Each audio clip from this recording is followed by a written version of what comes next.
Hello developers. इस video में हम देखेंगे कि स्विफ्ट यूआई ने कैसे हमें किसी चीज को ऑब्जर्व करने के लिए कुछ टॉपिक्स दिए हैं। सो एप्पल ने हमें तीन चीजें दी हैं जिससे हम किसी भी चीज को हम ऑब्जर्व कर सकते हैं। सो फर्स्ट है स्टेट, दूसरा है बाइंडिंग और तीसरा है ऑब्जर्वेबल ऑब्जेक्ट। इन तीनों का डिफरेंस क्या है? जैसे कि स्टेट, अगर हम स्टेट की बात करें तो स्टेट क्या होता है, जैसे कि हम किसी simple things, very primitive values होती हैं, जैसे कि हमारी स्ट्रिंग होती हैं, इंटीजर्स होते हैं या फिर बुलियन वैल्यूज होती हैं। अगर तुम्हें उन्हें ऑब्जर्व करना है तो उस समय पे हम स्टेट को यूज करेंगे। अब बाइंडिंग कब यूज करेंगे? बाइंडिंग हम तब यूज करते हैं, समझो कि अगर आपके पास दो व्यूज हैं, ए और बी। ए में एक स्ट्रिंग है और आपको बी से उस स्ट्रिंग को चेंज करना है, तो उस समय पे हम क्या यूज करेंगे? बाइंडिंग यूज करेंगे। नाउ ऑब्जर्वेबल ऑब्जेक्ट कब यूज करेंगे? ऑब्जर्वेबल ऑब्जेक्ट हम कब यूज करेंगे? जब हमें क्लासेस को ऑब्जर्व करना है, तो उस टाइम पे ऑब्जर्वेबल ऑब्जेक्ट को हम यूज करेंगे। तो अब हम देखते हैं हम कैसे इन तीनों को हम यूज कर सकते हैं अपने प्रोग्राम्स में। सबसे पहले हम एग्जांपल लेते हैं स्टेट का। जैसे मैंने कहा कि स्टेट को हम यूज कर सकते हैं जो कि सिंपल प्रिमिटिव टाइप्स होते हैं, उनको उनकी वैल्यूज को ऑब्जर्व करने के लिए, ठीक है। तो सबसे पहले हम एक ना क्या काम करते हैं, टेक्स्ट फील्ड लेते हैं, जिसमें भी हम टेक्स्ट फील्ड में क्या होता है, जैसे हम उसमें कुछ वैल्यूज लिखते हैं तो वो कहीं ना कहीं सेव होती हैं, ठीक है। तो हम क्या करेंगे, एक टेक्स्ट फील्ड बनाएंगे। मैंने क्या किया, एक वी स्टैक लिया और इसमें एक टेक्स्ट फील्ड बनाया। हम सिंपल लेंगे जो कि टाइटल की क्या है, जो प्लेस होल्डर जो हम लेते हैं टेक्स्ट फील्ड में, जो कि हमारा प्लेस होल्डर होता है जो कि हमें देना होता है। तो हम क्या लिखते हैं, यूजर विल एंटर हेयर। ठीक है। अभी क्या मांगता है, एक बाइंडिंग स्ट्रिंग मांगता है, होगा जो भी टेक्स्ट फील्ड में यूजर कुछ टाइप करेगा तो वो उसमें रिफ्लेक्ट होगा। अब हम स्टेट पढ़ रहे हैं तो हम क्या करेंगे, एक स्टेट वेरिएबल ले लेंगे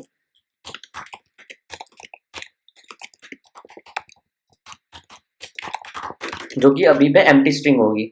तो अब हम क्या करेंगे, अगर हम सीधे से देखें ना, एंटर स्ट्रिंग लिखें तो एंटर स्ट्रिंग क्या है, किस टाइप की है, स्ट्रिंग टाइप की है, तो फिर आपको ये एरर थ्रो करेगा क्योंकि इसको बाइंडिंग टाइप का चाहिए। अगर आप इसके आगे से डॉलर लिख देते हैं ना, तो ये अब आपका क्या होता है, बाइंडिंग स्ट्रिंग टाइप का बन जाता है। तो ये हमारा टेक्स्ट फील्ड हो गया। स्टाइल चेंज करना है तो मैं क्या रहूंगा, text field style, right. Text field style क्या होता है, मुझे राउंडेड वाला चाहिए क्योंकि मेरा ये राउंडेड होता है और मुझे सब पैडिंग देनी है चारों तरफ से, राइट।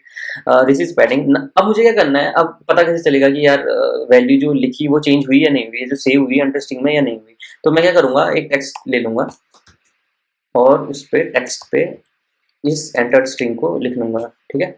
अब मैं एक बार इसको रन करता हूँ तो यहाँ पे को हमारा प्लेस होल्डर देख लो, यूजर विल एंटर हियर आ गया। अब मैं जैसे इसमें कुछ टाइप करता हूँ ना, तो देखो जैसे मैं कुछ टाइप कर रहा हूँ तो वो टेक्स्ट में अपने आप चेंज हो रहा है। तो इससे ये बैकग्राउंड में क्या काम कर रहा है, जैसे मैं कुछ टाइप कर रहा हूँ तो एंटर स्ट्रिंग में वो वैल्यू सेव हो रही है और क्या हो रहा है, ये यूआई को चेंज करने को बोल रहा है और ये टेक्स्ट उस समय क्या हो रहा है, इसमें चेंजेस हो जा रहे हैं। अब हम देखेंगे बाइंडिंग। बाइंडिंग में क्या है, अगर मैं किसी दूसरे व्यू से इस एंटर स्ट्रिंग की वैल्यू चेंज करना चाहता हूँ तो मैं क्या करता हूँ, एक स्ट्रक्चर बनाता हूँ अनदर व्यू के नाम से, जो कि व्यू होगा अपना।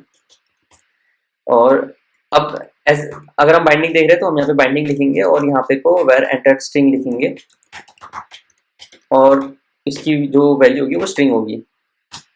अगर मैं यहाँ पे को किस डिफॉल्ट वैल्यू देने की कोशिश करता हूँ तो क्या होगा, कंपाइलर हमें एरर देगा क्योंकि हम बाइंडिंग की वैल्यू बेसिकली क्या होता है कि किसी दूसरे व्यू से आती है तो फिर हम डिफॉल्ट वैल्यूज की नहीं दे सकते हैं, तो हम यहाँ पे को उसकी डिफॉल्ट वैल्यू नहीं दे रहे हैं।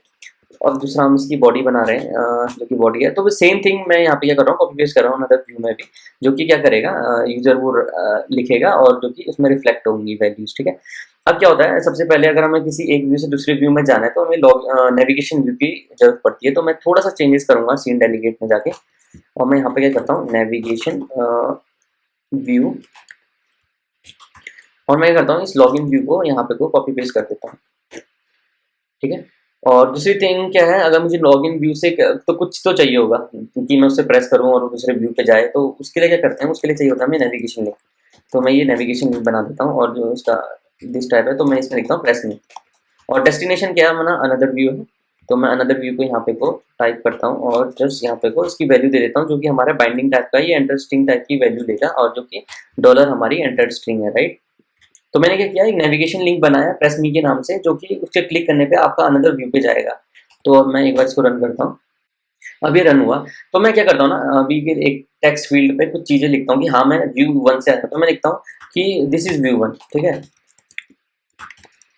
ये चेंज हुआ। अब मैंने जैसे प्रेस मी किया ना तो ये क्या हुआ, दिस इज व्यू 1, इसमें पहले से प्री डिफाइंड वैल्यू आ गई। क्यों? क्योंकि हमारा हमने सेम एंटर स्ट्रिंग की वैल्यू हमने अनदर व्यू पे भेजी है, ठीक है। अब मैं कुछ चेंज करता हूँ और इसको व्यू 2 कर देता हूँ क्योंकि अभी जो है ये व्यू टू है, अगर मैं उसको बैक प्रेस करता हूँ ना तो देखोगे दिस इज व्यू टू हो गया। इसका मतलब क्या हुआ, ये जो बाइंडिंग वैल्यू से यहाँ पे से हमने सेम रेफरेंस भेजा एक प्रकार से एंटर स्ट्रिंग का, तो एंटर स्ट्रिंग ने क्या करा, उसमें से हम चेंजेस किए और उसको रिफ्लेक्ट करा दिया व्यू वन में। तो ये है बाइंडिंग। अब हम देखते हैं ऑब्जर्वेबल ऑब्जेक्ट। तो मैंने कहा वो क्लासेस में यूज होती है, ठीक है। तो मैं क्या करता हूँ, इस मॉडल को क्लास में चेंज कर देता हूँ और थोड़ा सा इनहेरिट करता हूँ दूसरी चीजें कि इसको कुछ शक्तियां मिल जाए, राइट। तो ये है ऑब्जर्वेबल ऑब्जेक्ट और मैं चाहता हूँ कि ये टेस्ट स्ट्रिंग जो है अपने यूआई पे दिखे, तो मैं इसको क्या करता हूँ, पब्लिश में इसको बना लेता हूँ, राइट। तो अब लॉग इन व्यू पे जाता हूँ, अब मुझे इसकी कोई जरूरत नहीं है, तो मैं यहाँ क्या करता हूँ, मैं सीधे से यहाँ पे लिखता हूँ ऑब्जर्व ऑब्जेक्ट, राइट। और मैं यहाँ पे लिखता हूँ लॉग इन मॉडल, और जो कि हमारा लॉग इन मॉडल है, ठीक है। अब मैं क्या करता हूँ, अब मुझे यहाँ पे को अब किसको ऑब्जर्व करना है, बेसिकली लॉगिन मॉडल के टेस्ट स्ट्रिंग को करना है, ठीक है। और मैं क्या करता हूँ, इसको यहाँ पे को दिखा देता हूँ और मैं यहाँ पे को इसकी वैल्यू इसको भेज देता हूँ, ठीक है। तो इससे क्या होगा, हमारा बाइंडिंग भी चेक हो जाएगा कि क्लासेस में जब हम बाइंडिंग यूज करते हैं तो वो उससे रिफ्लेक्ट हो रहा है या नहीं हो रहा है, ठीक है। तो मैं इसको रन करता हूँ। तो अब क्या हुआ, देखो अभी इसमें क्या डिफाइंड वैल्यू है, we are learning Swift UI. क्यों, क्योंकि जो मॉडल में उसकी जिसको हम ऑब्जर्व कर रहे हैं उसकी वैल्यू अभी हमारी क्या है, स्विफ्ट हाई we are learning Swift UI. तो मैं क्या करता हूँ, अब इसको वही अपना पहले में करते हैं, दिस इज फर्स्ट व्यू, तो फिर मैं कहता हूँ दिस इज व्यू वन। अगर मैं प्रेस मी से दूसरे व्यू पे जाता हूँ और उसको मैं कुछ वैल्यू को चेंज कर देता हूँ, तो फिर क्या होता है, ये फिर से इसमें चेंज हो जाता है। तो ऑब्जर्व ऑब्जेक्ट का क्या है, जब आप क्लासेस को अगर आप ऑब्जर्व करना चाहते हो तो उस समय पे आप इसको यूज कर सकते हो, ऑब्जर्वेबल ऑब्जेक्ट को यूज कर सकते हो, ठीक है। तो ये चीज हम क्या करेंगे अगली वीडियोस में, जब हम लॉगिन व्यू पे हम इसको इम्प्लीमेंट करके देखेंगे कि कैसे लाइव सिनारियोज में ये काम करते हैं। ये अभी क्या था, ये बेसिक था कि हाँ what is the difference between state binding और ऑब्जर्वेबल ऑब्जेक्ट। तो आप प्लीज चैनल को सब्सक्राइब करें और फिर स्टे ट्यून रहो, क्योंकि नेक्स्ट वीडियो बहुत जल्दी आने वाली है।